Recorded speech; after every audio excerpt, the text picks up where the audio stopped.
I think it was very helpful that you taught us that perfectionism doesn't exist as far as symptoms and that things are just going to ebb and flow. And also that there's always options to make different choices and to do something differently. I gotta get myself a little more faith, a little more love. I'm your host, Christa Biegler, and I'm going to guess we have at least one thing in common, that we're both in pursuit of a less stressed life. On this show, I'll be interviewing experts and sharing clinical pearls from my years of practice to support high-performing, health-savvy women in pursuit of abundance and a less stressed life. One of my beliefs is that we always have options for getting the results we want, so let's see what's out there together.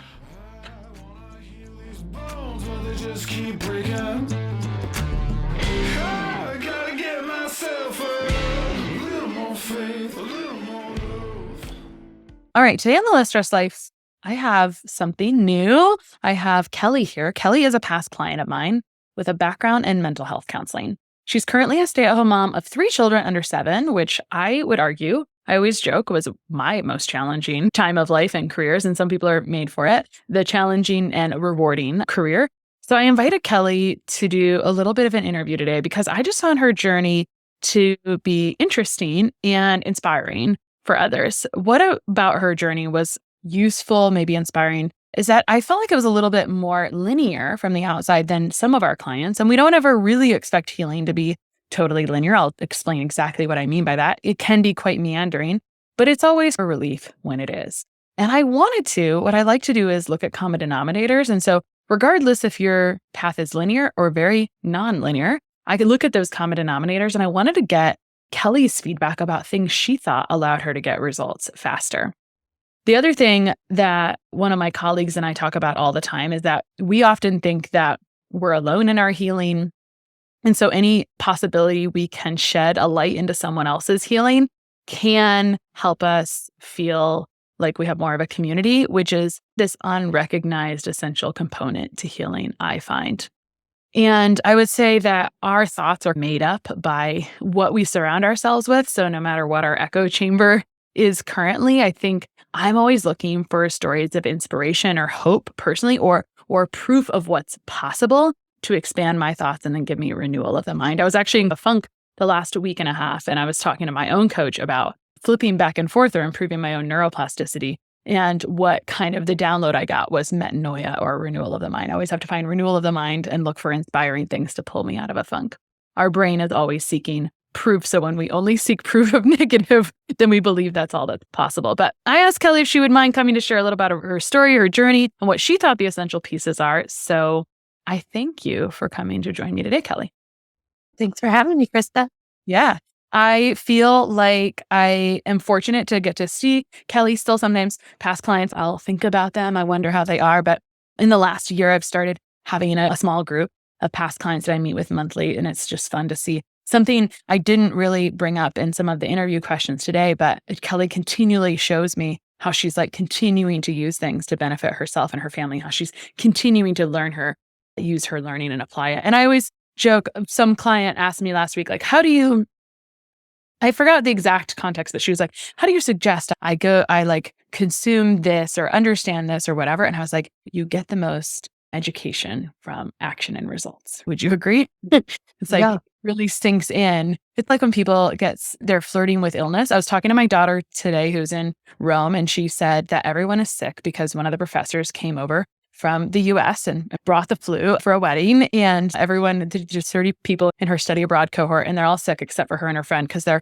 downing immunoglobulins like it's their job between classes, and it's working. And I've just used her story because this is a common thing I share with clients, and clients that experience it, they're like, oh my gosh, that worked. And then suddenly we believe it because we saw the results. So Kelli, I want to ask you, and I'm a jabberbox. As I ask you questions, I may comment generally on how there are things that are similar to what I see with other clients or even different than what I see in some of our clients, just to share that perspective, since I get the honor of walking with lots of people, so I get to see all those common denominators. But first of all, how did you arrive here? How did we find each other? And this is actually fun for me. I love asking people, like, How did you decide to book a call with this person you'd never met on the internet? Mhm. I had eczema is what led me to you. And I had it for 7 years and I had tried a lot of things on my own, but I didn't know where else to go. And I really wanted to find the root cause. Like I knew, okay, these things when I do, they help, but I didn't understand why. And when I was searching root cause of eczema, your information came up and I actually started with one of your old courses on the root cause of your eczema. Yeah. But it was attainable, like it didn't feel risky to start with that. And I liked the information you were sharing. And I did even after that for a couple months. I'm going to try to figure this out on my own. And then it just got to a point where I was like, I need to find somebody who knows what they're doing. And from that course, and I had listened to some of your podcasts, I just trusted that you knew what you've done because you share all of your experiences, I think, of yourself and your clients. And so I came to you. Something I'll share with you, I don't always get to talk to people in this context or in this way, to be honest. And I might be funny for you to hear that I used to run away from this being a purpose for me. I was really avoidant of wanting to work with eczema primarily because I was thinking it was like the weight loss of the skin. It was like you can have other things going on and you can ignore them, but when it shows up on your skin, it's like it brings us to our knees a bit. And I say that from personal experience. And I always joke that I know it makes me a better clinician, but unfortunately, I've had all the same problems my clients have had. So when they come to me and tell me they've had that issue, it's like, I completely understand. I completely understand you don't have black clothes in your closet. And I understand why, if your skin is flaky or whatnot. And people have different types of eczema. So before I was welcoming, I've done a 180. I'm like, okay, I'm embracing eczema because I think often our own journey is just part of it. We have an opportunity to help others through our journeys or through our challenges and through our own struggles. So my eczema journey was in about 10 years ago, crazily enough. But there was something else I really flipping loved helping people with. So before I was more openly saying I will help with eczema, which by the way, everyone would come for anyway. And the reason you found me, I think I was looking at our notes also is because I got asked to write a cookbook, which was very insufficient for my feelings. The publisher made me cut 10,000 words, things I never talk about on here. I just love to share behind the scenes. If anyone likes behind the scenes, I wish I could do a podcast on behind the scenes stuff because I always think it's really fun. But the publisher made me cut 10,000 words and told me, this isn't a textbook, this is a cookbook. But what I actually started in food sensitivities, and that was something I loved helping people with. And there's still things I prefer to help people with, like getting them to all day energy, but people don't necessarily want to pay to get to there. They're like, I'm just tired because I have 3 kids under 7 at home. That's what the world tells you. So there were some of those. You had some of my other favorite things that you wanted to resolve also. Yeah. Food sensitivities. I think you're right. I was probably actually Googling the root cause of food sensitivities because I had found that if I stopped eating gluten and avoided fragrances and all these things, then my eczema was a lot better. But I didn't understand the why of the food sensitivities. And yet that was the main goal when I came to you. Yeah. Actually, you make a really resonant point for a lot of people that I haven't fully gotten into a soundbite yet. But people are like, I fixed my eczema without any gluten and dairy. I was like, yeah, but you could also enjoy it potentially. And actually, I'm going to stop right there because I was so glad when you told me, whenever it was, a handful of months ago, you were like, I can eat gluten now and I don't have issues. And you were how many years without gluten? I had been, from 6 years. Yeah. Let's say I fully agree. Food is medicine. One of my nutrition philosophies is whole food is best, but also we're doing our best and leaving the rest. And I think a lot of people come to me because they're like, is this all we can do? Is there more we can do? And I would say, yeah, there is. I like croissants personally. I like to enjoy. This is a good thing because I actually did also start in a restrictive place under the guise of health. I thought it was good. And then I saw what would happen. This is probably good for me to share that I started with food sensitivities in the middle of my own eczema journey. I was transitioning from working in a clinic to doing food sensitivity work. It sounded really interesting and fun. It sounded like fun puzzle pieces to put together. I love putting puzzle pieces together. And So it was really interesting, but it actually personally, if you don't know this story, it made my own eczema much worse to restrict. That's a whole different story, but I haphazardly made everything much worse by restricting. And sometimes that happens to people. And then the other thing I was seeing after working with food sensitivities for a long time is it was great until it wasn't great. And I was really concerned about the food fear that was coming from it. And I was like, this is actually worse for your health to be fearful of food than to enjoy that food. So thanks for sharing that part, because I think that's really resonant. And that's like the stuff that like touches my soul and my heart more than some of the, like, I was like, I really want to help people resolve their food sensitivities because they're unnecessarily restricting and it's sucking the joy out of their life. That was the transition I made in about 2022 fully. Cause I think before that I was just like all inflammation. Then I was niching down to food sensitivities. And then just recently now I'm like, okay, I see eczema. Because people were like, I barely see you talk about this, and I'll be interviewed about it, but I could talk ad nauseum about eczema just because you have a lot of experience with it. So expect more content on that because it's an issue that affects a lot of people, and I just feel like it's optional. It's optional. Do you want to share any other symptoms that you were looking to correct, just because they're extremely resonant? Yeah. So you reminded me that my eczema had been around for a while and I had not done gluten for a long time, like we just shared, but my eczema was at that point was starting to get worse. So the one tool I thought was working, I was like, oh, and I was just really scared of having to cut out more food because when you look online, that is the guidance to restrict. And I didn't want that. And so I think your information about, hey, it actually doesn't have to be that way. There's another option where we don't have to just restrict. We can heal from this. That was really inspiring to me and exciting.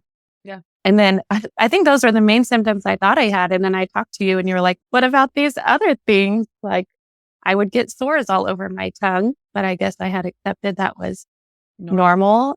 Yeah. And just eczema in different places where again, like in my armpits. Oh yeah. I guess that is eczema too. And fatigue, although I did have young kids, so it is hard to sort out, but the fatigue was certainly a big point. And the way my digestive system would vary up and down. Yeah. And most people will walk around because that's not something people are going to ask you about. They're going to be like, did you poop today? Because did you know if you didn't poop today, it's not actually normal. And there's a lot of pieces there. So when I looked at those primary things that you were wanting to resolve, eczema and food sensitivities and improve gut health and focus, I love focus also. Another thing people would never come to me for if I wasn't helping them with food sensitivities and eczema first and sugar cravings and canker sores. But I'm obsessed with helping people with energy and focus. Actually, it's a really fun thing. But even I've had people say, yeah, no one's going to pay you for that unless they already trust you. And I was like, but if you get all these pieces right, it like works amazing. And again, that's a whole different story for another day. But that also comes from a result of my own personal things. Like I used to just think I had ADHD. And may I have ADHD? Possibly. I'm not a person who's going to pursue diagnosis. I just need to focus. I just need to have good focus. Like I just need to not be a squirrel. And when I get to be that way, I know I got to bring things back into balance because all symptoms are just signs that your body is trying to share with you that are out of balance. And yeah, the other thing that you shared is that anytime we can improve awareness around symptoms before they come diagnoses, they tend to be easier to resolve. So for example, I may or may not talk about sluggish thyroid, which is a little confusing to people because that means it's subclinical. It's not necessarily showing up on blood work and it's a lot easier to help. And I didn't want to go talk about that. I'm a crazy person and some people would come back and they would have relapsing gut issues. And if you have some sluggish thyroid, you'll have slow motility and it'll be like a bird bath and you'll have relapsing gut issues. And I like to achieve. So I was getting like driven crazy if I had any kind of like failure. And so you'll see all that stuff gets built in. I'm like, hey, this is how you prevent relapses. Okay, so you shared a little bit about eczema. So when I'm assessing a case of eczema, if it's like a child, I'm asking about birth story, parental history, or genetic predisposition, and just like life. And the history is short. But when I have an adult, they always have a lot more variability in their life. Very often they have it as a child and then it goes away and then it comes back. I didn't see that in your history that you actually had it as a child. So tell me I know you were skipping gluten for about 6 years before it was like not really working for you anymore. But when did eczema start for you? Yeah, it actually started within the month of when I got married. But you helped me see too, that was actually 8 months after we moved into our first home, which ended up being quite significant. Yeah. Did it ever worry you since it started after you got married? I like to joke about it, but no, not really. But at the time, I didn't really understand. I thought Yeah. it was just something outside.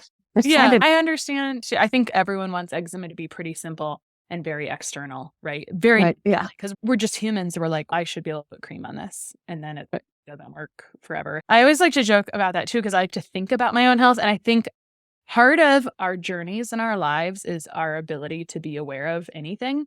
And so I sometimes look backwards at like, when did I have XYZ thing start? And I always joke that like, yeah, my health really went downhill after I married my husband. Also, I was like, we do in a physical way, we share microbiota with those we live with, whether romantic or non-romantic, but there are other factors, of course. My husband, I always joke, he was broken when I got him. I think he thought I was going to save him, as we do. That's another episode. When you feel like you need to be saved in a place. And so, yeah, he had his own imbalances and things. And I think he was excited that I was into health, which of course was attractive at that time. But anyway, I digress. It doesn't matter. So that was interesting, that eczema, because often people would have something, or they'd have something else in the atopic march, either asthma, allergies, or eczema as a child, and then quote unquote grow out of it and then have it reemerge. And then it's actually a little more layered. And I just share this because your story allows me to expand on conversations I have day in and day out with humans. We are very similar. When do you think you noticed? I know you were eliminating gluten for a long time, for 6 years. When do you think, what's a little bit tricky with food is that I would make a very strong argument that food is a secondary thing. It's actually not a primary root cause, technically, of a lot of symptoms. Again, food is medicine, so we need to consume good foods that we can actually use and break down to nutrients, right? So not all foods break down to very useful nutrients. Some of them are actually nutrient depleting. I'm thinking about some of the standard American diet, just stuff we know is junk food, right? But my clients come in, they already have a healthful diet, and that's a little unnerving for them, is they're like, I am eating well. It shouldn't be this hard. And so I'm curious how you got onto that. If you remember, it was a long time ago. We forget the past, but I'm curious how you got into playing with foods and food sensitivity stuff. And did you notice anything besides gluten causing issues for your symptoms at all? No, first, like you predicted, I did everything externally. I did that for probably almost 2 years. Let me try doing all the skincare. And then I just landed on, okay, I have to try the restriction diet. It must be something. And so I did 30 days, gave up the top gluten, dairy, and then sugar, and then added them back in. And gluten was the only one that I totally reacted to. And when I did cut it out, I didn't have a breakout for at least a year after cutting gluten, which was pretty significant at the time. You thought you had it figured out. Yeah. I was like, yes. This is clearly my problem. And I understand. Yeah. And this is where it is more normal for people to come to me after they've done several things, understandably. But you hear in Kelli's story, it's really not different than most people's story. And even my own, I think I had eczema. I have to look back on it. I know I had it in high school because I was prescribed topical cream for certain areas, but I thought it was family. I thought it was genetic because my sisters had it in the same places. And granted, I'm not blessed genetically, but we actually cannot diagnose or blame things on genetics. It's actually what else is happening in the environment and in our body at that time. So it would come and go, worse in the winter. Some people have it worse in the summer. There's all those like little things. And then, yeah, there was several pieces before it broke out like hella bad. And of course, and as a dietitian, of course, I want a diet to be the answer. And I was like, wait a second. This actually is ruining. This is actually not enjoyable. It's actually starting to suck. And we don't initially feel that way when we're first feeling good as we clean up our diet. And I do think it's totally fine for people to do diet experiments and see what they feel like. And I don't have judgment. I ran into a friend from 20 years ago this weekend. He's like, yeah, I'm a carnivore now. And I think and I was like, cool, whatever. Like, maybe you'll love that forever. Maybe you won't. Better than some things. Better than some things. I'll try not to digress on that. Okay. We may have covered this a little bit, but why do you think you were moved to, I think you said it already, but what was that final straw that you were like, I think I need to get help with this? Yeah. Once it spread to my gout, the eczema on my scalp, it was like disrupting my sleep because it was really itchy and it was bothering me a lot throughout the day. And all the things that I could think of to try that didn't seem like too risky, I had tried and they weren't working. So I needed to, I knew I didn't know what else to do. So I knew I needed to get help. Sure. I'm bummed that this is more common now. It's not always. I looked at your history and I believe it said you hadn't really seen a ton of practitioners, but nowadays I'm usually looking through another practitioner's work. I'm kind about it, but I'm looking for what the issues are because I just want to help people get results. I don't want to work with anyone I couldn't get results with. Although what I find the common denominators are when people come to me from other practitioners is they either had a decent test that they were told was unremarkable or there was nothing they could do with it or essentially they didn't do an effective treatment no matter what, or they missed some pieces or they treated it really generically. So when I say treated really generically, the person comes in on some of these products, maybe more or less, an elimination diet or a gluten dairy-free diet on omegas, zinc, maybe a probiotic, the most generic toolbox in the world. Fine. If that works for you, fantastic. Super happy for you. That is not what I do. But you did not exactly, I don't know, who had you seen? What had you done before you arrived in my virtual office? Yeah, I had spoken to two just like family doctors about it. Like maybe, like I mentioned it at the yearly checkup and they didn't really know anything what to say. And the only other place I knew to go was a dermatologist, but I didn't want to go to a dermatologist because I didn't want steroids. I didn't want the creams. I wanted the deep fix. Yeah. And so, yeah, I hadn't gone anywhere else. I wanted to dip into the functional world and I was waiting to find somebody that I trusted. Yeah, cool. Very commonly people go to the dermatologist and then at first maybe they're okay with getting a steroid, which a steroid, they can be useful. I do like people to sleep, so they could be useful then. They're a double-edged sword. We're not supposed to be on them very long. Unfortunately, when we're on them for a long time, they thin our skin. They can cause some issues. I didn't use them very long and I had the ramifications of steroids for years, unfortunately. And I do not say that as a fear thing. I'm just like, that's a bummer. Like, I wish I hadn't. And I feel bad if people are on them longer. So people will come and say a lot, steroids take it away. And when I take the steroids away, it comes right back. I'm like, duh, it's not really doing. It's just shutting down the inflammation. There's lots of things that we can do to just turn off inflammation, but it's actually not finding. We often think inflammation is root cause, but inflammation is coming from another root cause, just like food sensitivities. So it's actually secondary, even though it's a real good buzzword. And one I've used for many years accidentally because I was also obsessed with the concept of inflammation in 2017. That's why the name of the podcast is called The Less Stress Life, because I was looking for a synonym for inflammation. And this is all I came up with. And here we are. And it worked out. There was many years where I was like, I don't know if that's the best name. So you have the unique, you took calculated action a little bit. And then, yeah, there's some other, I think the other reason people sometimes present is that after steroids, unfortunately, the next treatment is often very expensive biologics in the tune of a few thousand per month. So when people are like, these are my two options, not very good. I always say, unfortunately, it's not a very deep toolbox yet. And we are coming there. I would say there's more improved topicals than there ever has been in the last few years. And yet I go from an inside out approach for the most part. We give lip service to topicals for sure, because we don't want fires on the skin. We don't want infections on the skin. So there's some things we want to help heal the skin faster. So those are things we consider. And I always joke like we want eczema to be easier and it's literally twice as much work sometimes as just getting someone unconstipated. So, okay. I'm curious also. So you took really calculated action and I think everyone has individual feelings and stories. Why do you think that I know you've shared this in another way, but I feel like my approach is such that here's why I do the thing I do. And then I'm going to ask you like why you decided to take this route.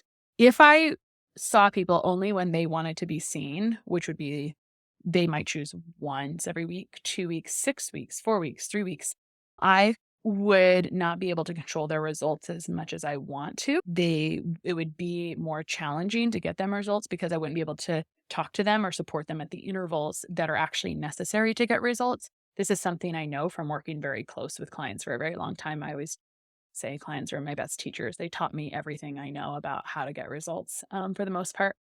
And for me, I feel that it's in poor service to my clients to not work with them for an amount of time to help them get results. I will also offer that humans, I love observing humans in this beautiful way, because I always joke, let's not blame ourselves for being humans. Humans have a few months of stamina. They're not going to want to do something. I always say, if you've been working with someone a year, 18 months, and it's not resolved, it's not a long time, actually, unfortunately. And maybe there's reasons for that. I've got a client who's got some pretty deep history and her stuff is resolved extremely slowly, but she has such a good attitude that I'm here for it because her attitude is so fantastic. And that makes a big difference to me. But for me, I create things with a couple filtering questions. And one of the filtering questions is, what is in best service to my clients? And so for me, I try to give people what they need to know up front. And I try to tell them, here is the cost, here is the timeline. I don't want you to be surprised because, and I do this out of my own trauma as well. Like I used to see different practitioners and it would be maybe a few $100s for the appointment and then $700 for supplements. And then I just didn't know where we were going. I couldn't see the roadmap and it felt indefinite. And that was my experience as I was digging through my own health stuff. From about 2010, 9 or 10 to 2015, I was doing a lot of that stuff because I had a husband who had symptoms. And so I was coming from that. And it was trained in like muscle testing and things before, but I struggled to see the end of it. And so for that reason, I just say, it's going to take about this long. You could see results in as little as 1 month, but it may be 6 weeks. So I've gotten really good at trying to communicate as to the best. I really like clear communication, resolves or unmet expectations and things like that. So my question to you is, especially sometimes there's this unfortunate dynamic that happens when people have seen more practitioners, they have now spent more money, unfortunately. And then they're also eager to go to someone who they believe can be helpful. You skipped the spend a bunch of money before you got to me. Fortunately for you, I'm so thankful for you because I'm always like happy for that for a client. And then you came into my world and you could have said, I think I'm going to go try something a la carte. I think I'm going to go see the local naturopath, whatever. And so what do you think? How do you think you justified? Yeah, I think I want to go all in with this particular person without all these other negative experiences that some people have. It's a hard question. Sorry. It's a little loaded. Yeah. Because it's an investment, I think. And the reason I honestly think things have to be an investment to take them seriously. But unfortunately, one problem for me is I see all the problems people have that they don't see yet. And I'm just like, oh, but I'm going to need to fix that and that also. So I just need enough time. I need enough capacity with you in order to fix those other systems. So that's like where I'm coming from. And I'm really curious how you were like, I think I trust her, or I think I'm going to justify this. And also like, you're a stay-at-home mom right now too. And I have lots of stay-at-home moms, but I'm always just curious because a lot of times then maybe your husband's more involved in that answer than just you. So I'm just curious how you justified it. I think that for me, maybe it came from, I had tried so many little things, albeit on my own. I think it felt clear like this isn't going to be, if there was a magical cure, I would have found it. I would have found it in my hours of searching. And I think I understood this is going to be, if it's a root cause, it's going to be a deep fix and we would need time to do that. And your program is just comprehensive, that it wasn't just, I'm going to fix your eczema. It was, I'm going to fix your food sensitivities and the fatigue. And also you want to set somebody up for success moving forward too. Not, I'm just going to give you these tools. You'll know what you're doing while I'm in my program and then you're done.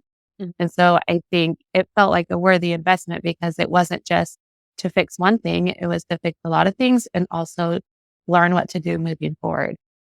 I appreciate your feedback on that because you're validating exactly how I feel about it. And you heard me say it was driving me crazy if I had people who had relapse. Depending on your personality type, you're just going to keep improving things. I literally am going through a huge improvement upgrade right now, not because there was anything broken, but because I'm like, I see that I keep being asked these questions. How can I make this faster and easier for people, right?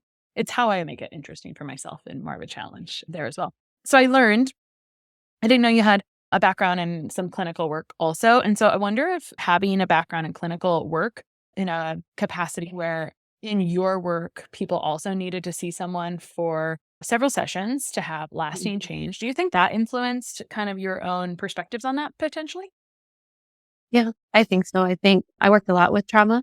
And so I think knowing this is a process to undo this and to heal from this, it's very similar to, what you're doing. Yeah. I will say that I don't always know where people come from, what they do, because they don't always necessarily share that with me. Sometimes they do. But there's been a lot of times I've taken a little bit of a very loose inventory, and at any given time, sometimes I have 30% practitioners. And we can think about why that is. But I would say that these are people who value health typically, or they just have a little more awareness. And if they're not practitioners, they're ultimately health conscious people. Otherwise, they wouldn't care probably, maybe. And then, of course, there's probably other exceptions too. So one of the reasons I invited you here is because I thought it was interesting. I thought your progress was lovely. And so I like to take inventory, look at the common denominators of people who improve faster and some that improve slower, have a more meandering journey. Everything is okay. But what I see that you had some very specific root causes that can challenge clients, like physically, emotionally, and some people have a freeze response and they become paralyzed by overthinking. I've now added resources so we can try to push through that faster, because I see that as literally just slowing people down. You didn't come in the door and think that was slowing you down, but it's like the thing all the time. Usually I see that some of the root causes you were dealing with, just take another month or two. Everything is fine. Everything is treatable.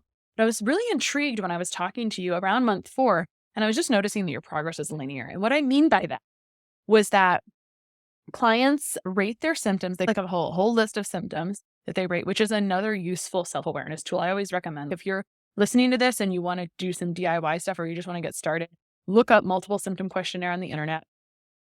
Fill one out. Really good also for if you're trying to support your family or your husband. And part of the problem around trying to do something for someone else is like you have to have self-awareness as the first step, or know something that is an issue. And so a multiple symptom questionnaire allows you to note that some of these things, like canker sores or ulcers in the mouth or throat clearing, these are actually technically not normal things, but are not diagnoses.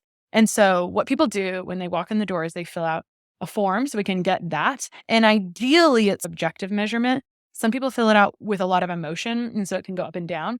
But it's meant to be pretty objective, because you're like, how am I rating this every single month, essentially? And so what I was noticing was like your first form had a symptom rating of 45, and they can vary all over the place. They can be 40, 50, 120. Like they're all over the place for people, just depending on what they have going on. So your initial score was 45, and then the next month it was 37, and the next month it was 17, and the next month it was 10, which is what, like over a 75% improvement within those 4 months, which is exactly what I want. Nowadays, I try to undersell improvement. We can get improvement in the first month for sure, but I say I would really 50% improvement in everything within a few months, ideally 75% or more within a couple months after that. But it varies depending on how long someone's had something. You have it over a decade, it could just take a little longer. The goal is as fast as possible. So I was intrigued because you had some of the things that catch people up and cause a little bit more of a meandering journey. I was surprised that your symptoms were as linear. Like it was like great to see, because I was pretty accustomed to seeing a more meandering journey in that. And we go in waves in practice too sometimes.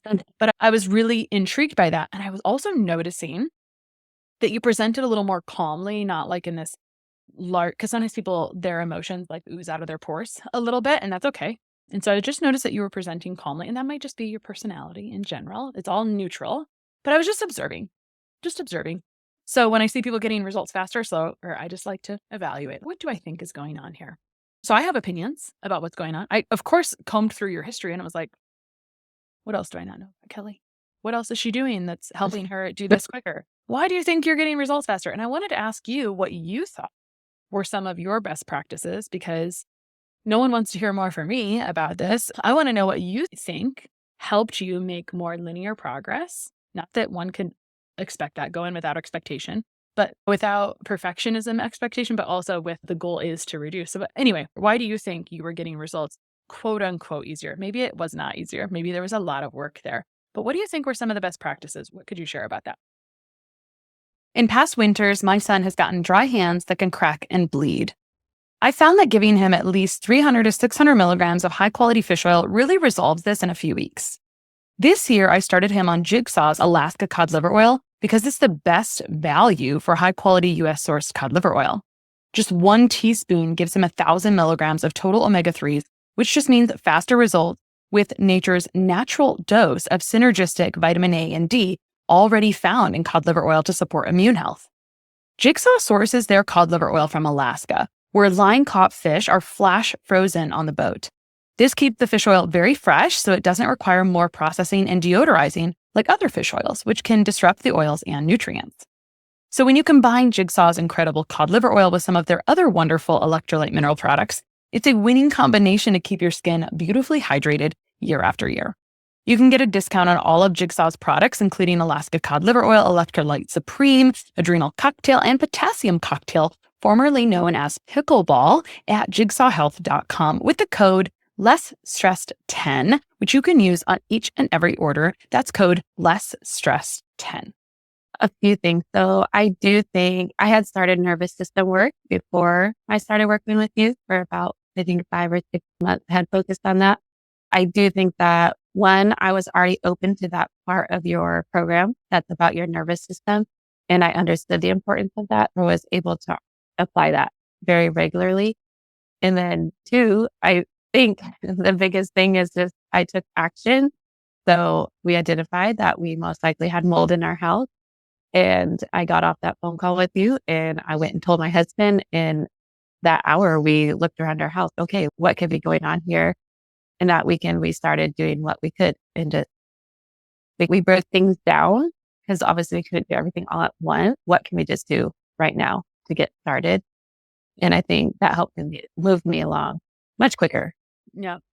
And what is not necessarily verbalized exactly there, so I'm going to paraphrase it, is because you had done some nervous system work, which we do nervous system work in the program also, is if we can break through the thought process of overwhelm, which is a common scenario. My observation is people are overwhelmed before they enter working together. And I just like to unpack that with them real quickly and attempt to. And we had one of those sessions. So you were doing nervous system work before. And within that first month, we did have a session where you did acknowledge, you were like, I feel like there's just a lot going on. It feels like a lot. And that statement shows up a lot. And a lot of times it looks like overwhelm or fear. And then what happens next is people freeze. And so then they just literally don't take action. They're like, maybe this will just go away on its own. Maybe everything will be fine. And so we then talked through that and created a different thought process, which was like, I can figure out what to do, or I'm able to learn each step as I need it, just one little bit at a time. And the feeling became confident and capable instead of rumination and fear. And so it was really, the result was like you were trusting in your own capability and awareness. And again, you had been practicing that stuff. It's easier if you've been practicing. If you haven't practiced some of that at all, it just takes practice. It's like strengthening a muscle with the nervous system. And why do I care about this? Why does this matter at all? It's not just mindset work. It's actually physiology. If your body can't perceive whether stress is physical, emotional, etc. And so whatever is going on in your thought processes is being processed through your body as well. And so when we communicate freak out or overwhelm to the immune system, the message your immune system gets is overwhelm. And when your immune system is overwhelmed, you will have a bucket load of symptoms. That's a simple way to say it.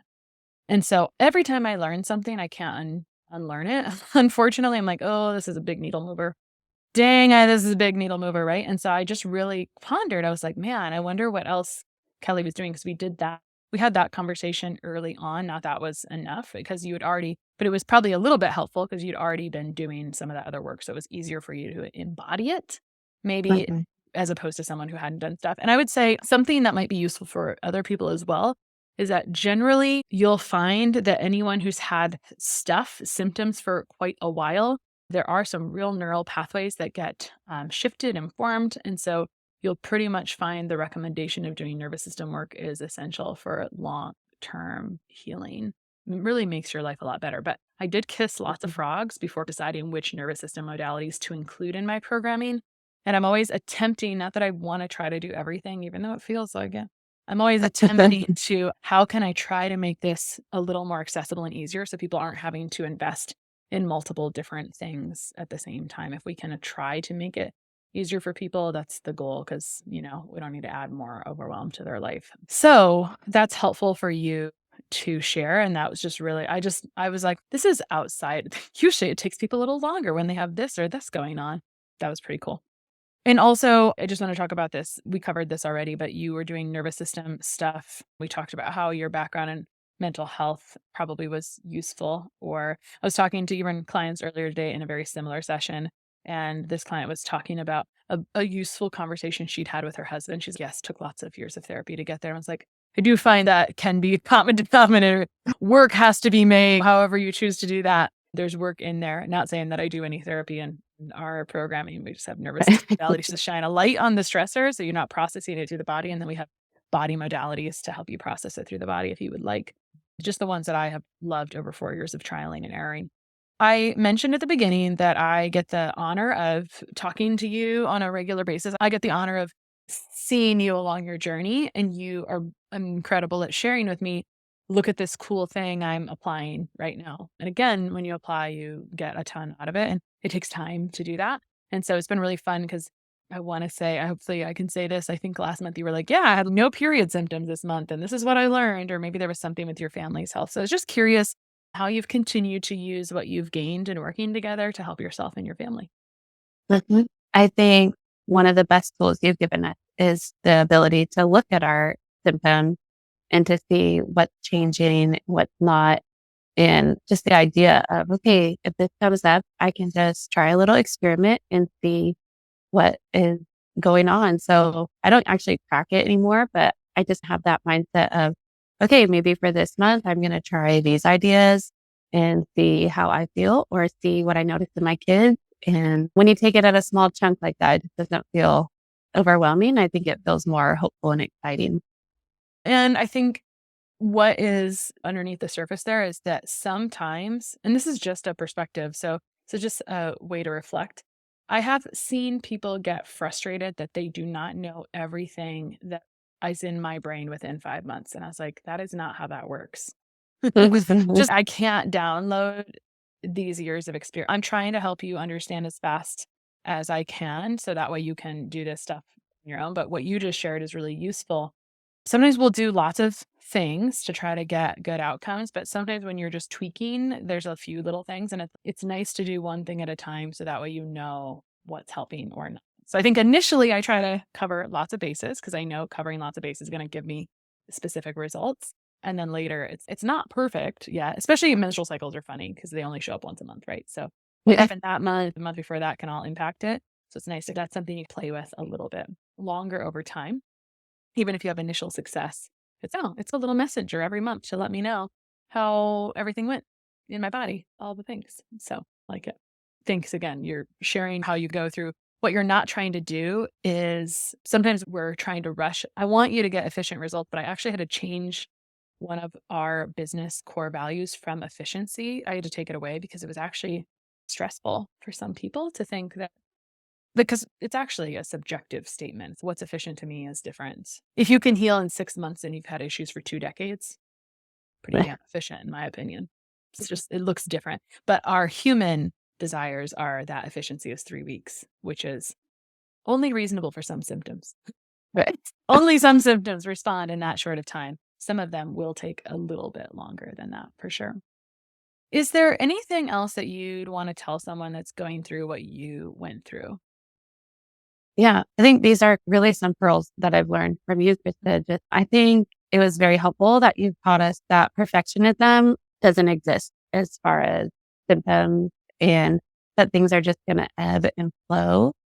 And also that there's always options to make different choices and to do something differently. And we can always learn more. We're just not stuck. Mm-hmm. Yeah, there's always. You are very good at taking words out of my mouth, which I appreciate because there are things I say a lot. I'm glad someone's paying attention, using it, and it's useful for you. And what I'll offer is that you said like symptoms will ebb and flow. And I will say similarly, symptoms are possible. So what I want people to know is that while our goal is to always resolve completely or mostly all of the symptoms that you have, most of them are pretty fair game. Some of them are, there's different symptoms that respond differently. By the way, chronic pain, super annoying, but slower to resolve. Stuffy nose, pretty easy.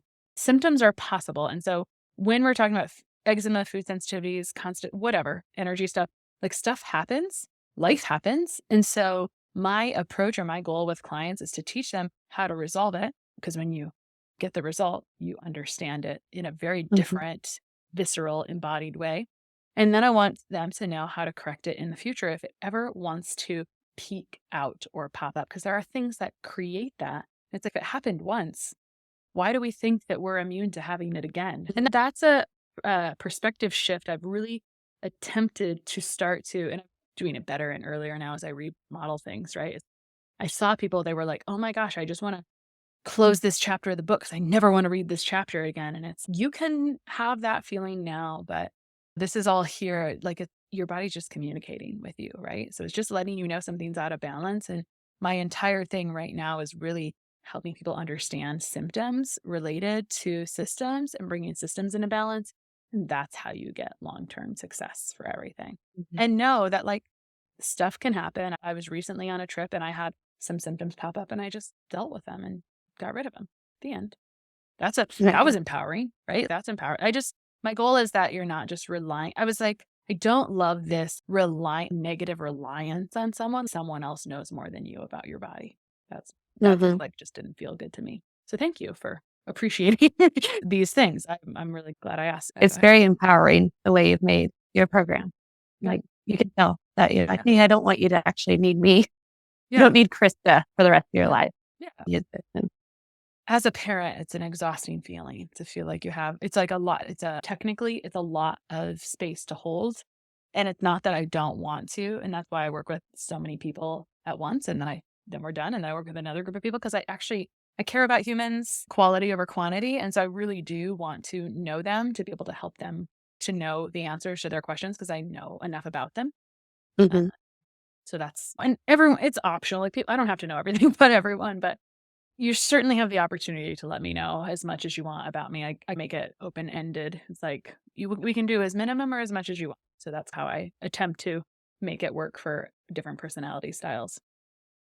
Is there anything else that you want to share that you'd want anyone else? You gave some really beautiful pearls, which is, there's always options. Symptoms are possible, but you can know how to correct them. And what was the third one that you had? Oh, I think it was just like that around perfectionism and Mhm. that it doesn't exist. Yeah. Don't tell the perfectionists. They don't believe that yet, but that's okay. Life is 50-50, guys. Life is 50-50. There is bad, and then we shift into the better as well. So, but anyway, any last or closing comments before we wrap up this recording? And thank you so much for coming on today.